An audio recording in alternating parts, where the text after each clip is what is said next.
If you meet 10 ladies, there is a very high chance that about 5 to 6 of them has some form of itchy, smelly, fishy odor down there, or even some kind of infection or rashes down there.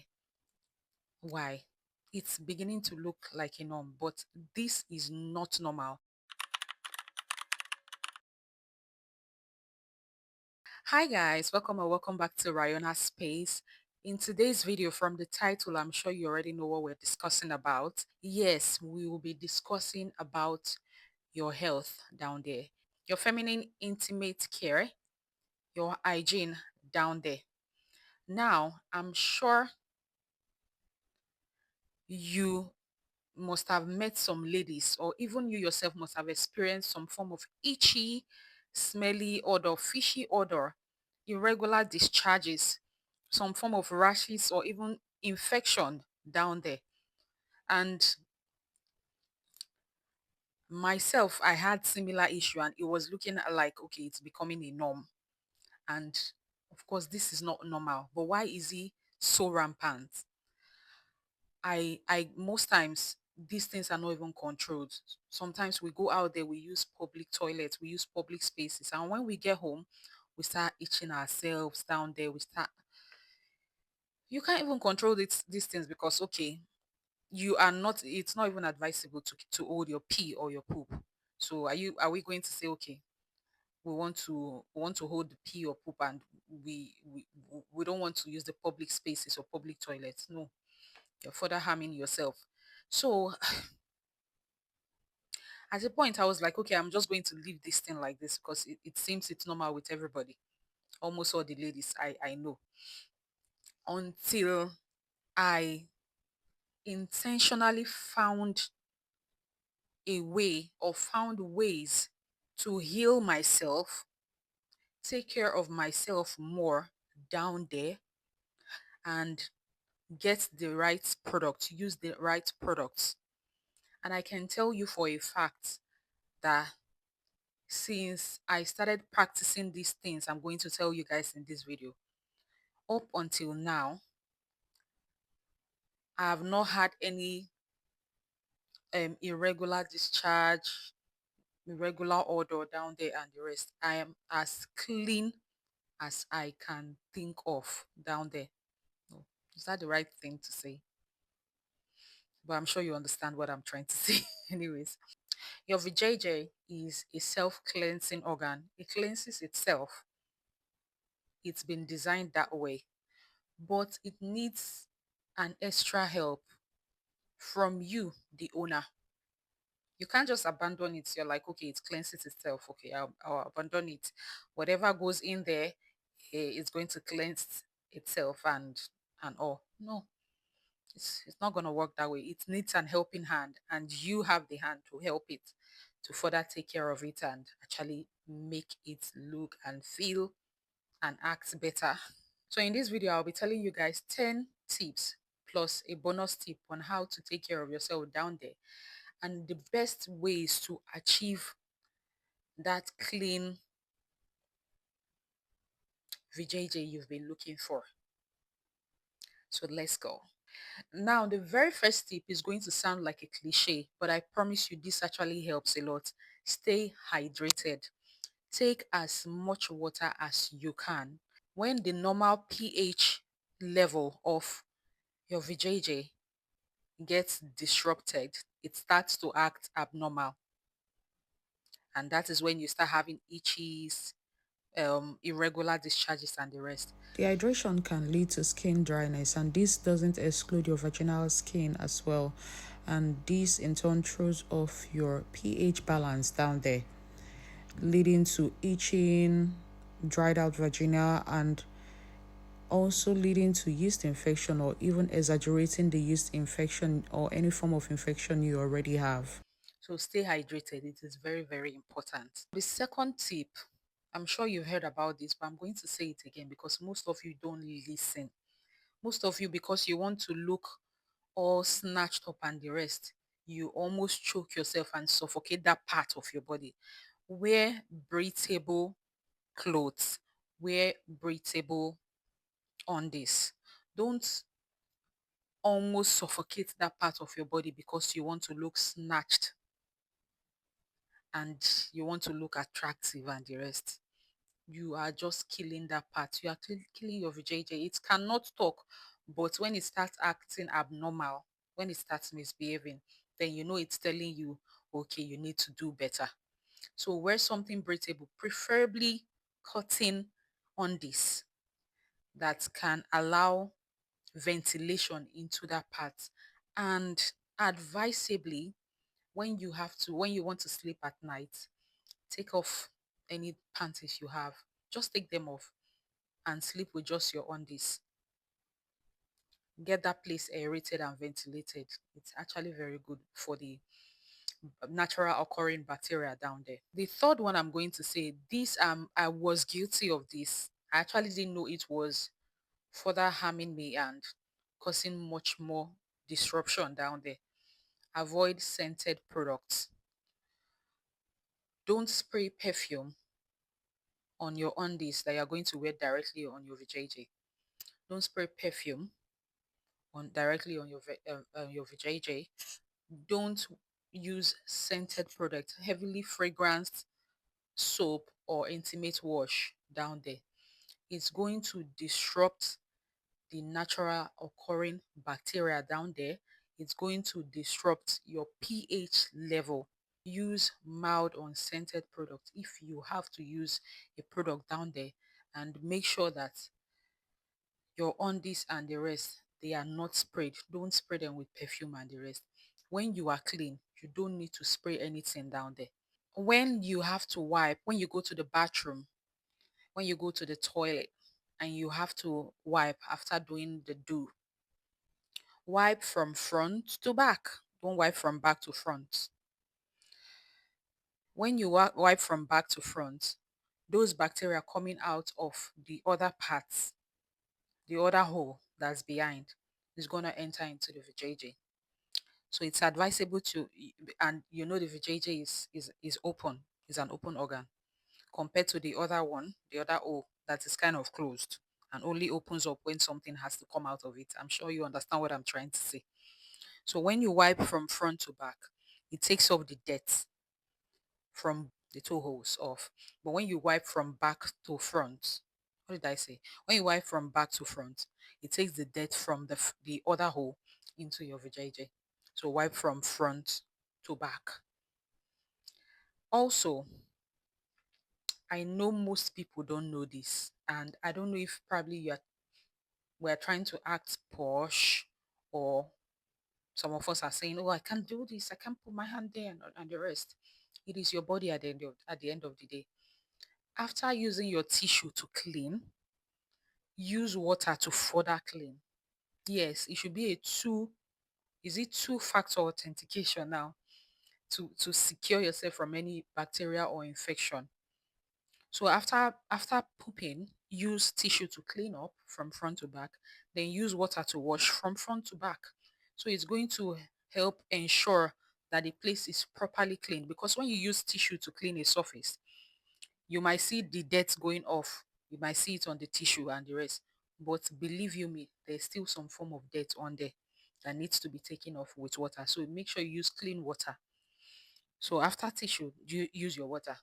Then you are guaranteed that that place is totally cleaned. Tip number 5. I heard somebody say, oh, you can change your tampons, you can change your pad. No, you can change your tampons once every 24 hours. You can change your pad once every 24 hours. And I'm like, are you guys serious? Is this for real? Who have you guys have mind? Change your menstrual products that you use on there as regular as possible, as often as possible.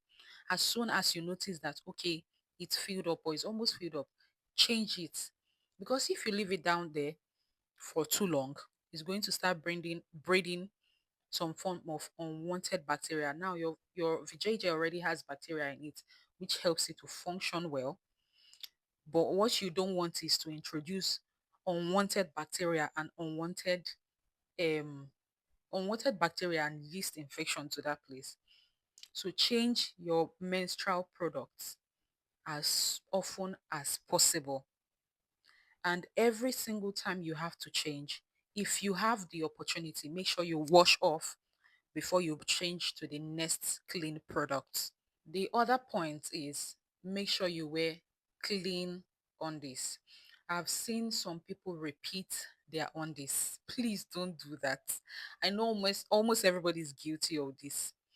Please don't do that because you are just going to you are going to disrupt the environment in your VJJ. Don't repeat your panties, don't repeat your undies. Wear once. In fact, you should be able to change your undies once or twice every day. Or preferably, like I would always do, you start your day, you wear one. When you get back from work, from school, or what have you, you take that off, take your bath, and sleep with just your nighties. Don't just allow that place to breathe. Allow the place to breathe. That's my preferred option. So also when you are on your period, when you're on your menses, then you can change as often as possible. But when not in your period, allow the place to breathe at night, please. It is not you're not it's not a criminal that you have to jail or you have to keep in a cell every time. This particular point, I learnt it myself over time. I've not really seen people saying I'm talking about it online, but I learnt it myself. I noticed that the more you shave, the more you have rashes down there. Stop shaving if you can. Stop shaving. And but if you are the type of person that shaves and you don't have um rashes or boils coming out, say on your armpit or even on your VJJ, then you can go on if you're comfortable with it. But for the most part of it, it gives you, because of the blade on those shaving stick. Some people even repeat their shaving stick. They even use it more than once. That one is even worse. I don't want to talk about it, but if you can avoid shaving, you can go for alternative options of taking off hair like waxing, which is painful but it leaves a lasting effect, and maybe laser, but not shaving. Shaving will do you more harm than good on your vajayjay. You don't want to shave. If you are the type that have been going for constant treatment and you've been suffering from infections upon infections, irregular discharges, yeast infections, and the rest, you want to try as much as possible to avoid sugar or anything that's sugary, because one way or the other, sugar actually increases the production of yeast in that part of your body. So anything that is going to increase the production of yeast, you have to avoid it. And this is mostly anything that's sugary, sugar, chocolate, and the rest. I know it is hard. It is very hard, but just try as much as possible to avoid it. The other point I want to mention is you don't have to wait for something to be wrong with you down there before you start calling your doctor and going for checkups, going for treatment and the rest. Prevention, they say, is better than cure. So if you can, as much as you can, and as much as you have the time to, go for regular checkups. Say like every 3 months, every 6 months, go for checkups. Then there is also this one called pap smear and the rest. Go for checkups. Make sure that there is nothing wrong down there. And if something wants to go wrong down there, it is detected early enough so that it can be treated and tackled before it gets to something very big and probably forms something you can't even handle. So go for checkups as much as you can. See your gynecologist, see your doctor, and make sure that you are good down there. This is the last point I want to mention. This point, it is not only for your VJJ's health, but for your mental health and for your health generally. Avoid multiple partners. Avoid multiple partners. Try. I know it's not easy. One thing I cannot understand is how people are comfortable. I'm not judging anybody, but how Are people so comfortable allowing other people to get into them? People they've not known for long or something. There are people that are even doing one night stand. People have minds. Avoid multiple partners. This will save you a whole lot. Oh, you might say, oh, we're using protection and the rest. So, but believe you me, irrespective of the protection you use, you are exchanging body fluid with that person. This is in turn going to kind of affect you in one way or the other. If one of the persons you are having intimacy with has one issue or the other, you get. So avoid multiple partners. This will reduce your chances of having different types of infection. You can't even mention their names. So stick to one partner. Stick with one partner. So this is also me giving you a relationship advice. Stick to one partner. Help your life. Now, the bonus point I want to mention is I want to talk about this product. This is not a sponsored ad. This is not a sponsored content. Hopefully, it's going to be sponsored soon. This product is a game changer. Like when I was quite young, I went for a camp where we were going for a church program. I used the restroom there, the public restroom there, and when I got home, it was hell. Literally, I started itching. I started having irregular discharge. So from then, I think that was that I think I was age 13 or then 13, 14, 15. I can't remember. From then, I started having the same issue. I would go to the doctor, I would treat myself. If I go out and use public toilet, I'll have the same issue. So it was going on and on and on and on. And then I moved here to the UK. I was having the same issue too. Because there is almost no way, there is almost no way you will not use public toilets. There is almost no way. Then I started looking for products. Before now, I never believed in all this intimate wash and the rest because I had already told myself I always use water. It's advisable to use water and the rest. But I was getting it wrong. Now, it is said that if you have to use any products, use it on the surface, not inside the VJJ. So it is very safe to use healthy products on the surface of a VJJ, but don't use them inside. So inside, no. On the surface, yes. So I stumbled upon these products. After treating myself for so long, I was I was getting better. Then I stumbled upon this product.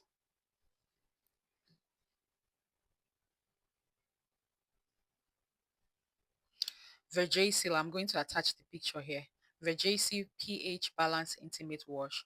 I saw this product being talked about on TikTok randomly, and I was like, okay, let me give it a try. It's just £6 here in the UK. I bought it the first day I got it. The first day I used it. Or you see all those itching I had down there, all gone. The first week, all those irregular discharge, irregular odor, everything gone. And since the day I've been using this for like, I think 3 to 4 months now, since the day I started using it till now, I've not had a cause to look back or regret buying this. And I buy this every month and it even lasts me. I think it lasts me for more than 1 month because the last one I bought lasted I think 2 months or a month and a half. And you don't use too much. You're using it for just down below. You're not using this all over your body. So you just take small and use morning and night and you are good. You are going to be feeling so clean and fresh. In fact, you don't even need to spray. Like I said, you don't have to spray, but you don't even need to spray down there because you'll be feeling so clean. So guys, these are my tiny tips on how to take care of yourself down there, and do well to save this video. Of course, if you like this video, give it a huge thumbs up, hit the subscribe button if you haven't, and hit the notification bell to get notified when I post more videos. I'm sure I'm going to see you guys in my next video. Ciao.